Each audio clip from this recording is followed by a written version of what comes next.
প্রধান উপদেষ্টার সাথে রাষ্ট্রীয় অতিথি ভবন যমুনায় বৈঠকে বসেছেন মির্জা ফখরুল ইসলাম আলমগীরের নেতৃত্বে বিএনপির ৩ সদস্যের প্রতিনিধি দল।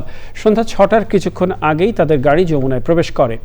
রাষ্ট্রীয় অতিথি ভবন যমুনায় আমরা এই মুহূর্তে সরাসরি যাচ্ছি সহকর্মী মইনুল হাসানের কাছে।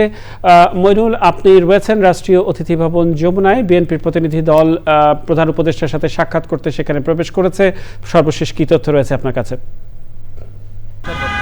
ইউনূসের সঙ্গে দেখা করতে আসছেন বিএনপির ৩ সদস্য প্রতিনিধি দল। মির্জা ফখরুল ইসলাম আলমগীরের প্রতিনিধিত্বে মূলত এই যে আজকের যে বৈঠকে কিন্তু বিএনপির প্রতিনিধি দলগুলো আসে। সন্ধ্যা ৬টার দিকে কিন্তু যমুনায় প্রধান উপদেষ্টার যে ভবন, সেই ভবনে কিন্তু তারা এখানে উপস্থিত হয় এবং এই ৩ সদস্য বিশিষ্ট মধ্যে কিন্তু মির্জা ফখরুল ইসলাম আলমগীর এবং স্থায়ী কমিটির সদস্য আমির খসরু মাহমুদ চৌধুরী এবং সালাউদ্দিন আহমেদ কিন্তু এখানে উপস্থিত হয়েছেন। মূলত আমরা যতটুকু জানতে পেরেছি, আজকের এই বৈঠকে জুলাই সনদে যে স্বাক্ষর হয়েছে সেই সনদের নীতিমালা থেকে শুরু করে কীভাবে প্রসেসগুলো সব কিছু কীভাবে কী হবে না হবে এবং সামনের যে নির্বাচন, সেই নির্বাচনে মূলত যে ফেব্রুয়ারিতে নির্বাচন হওয়ার কথা, নির্বাচনটা কীভাবে হবে, সুষ্ঠু নির্বাচন কীভাবে করা যায়, সব কিছু মিলে কিন্তু সেই ব্যাপারে বৈঠক এবং কথা হবে বলে আমরা জানতে পেরেছি। এবং আমরা আরেকটি জিনিস জানাতে চাই, সেটা হচ্ছে বিভিন্ন রাজনৈতিক দল কিন্তু গণভোটের যেই প্রসঙ্গ তুলেছে, সেই গণভোটটি যে ফেব্রুয়ারিতে নির্বাচন হবে, নির্বাচনের দিন হবে না এর আগে হবে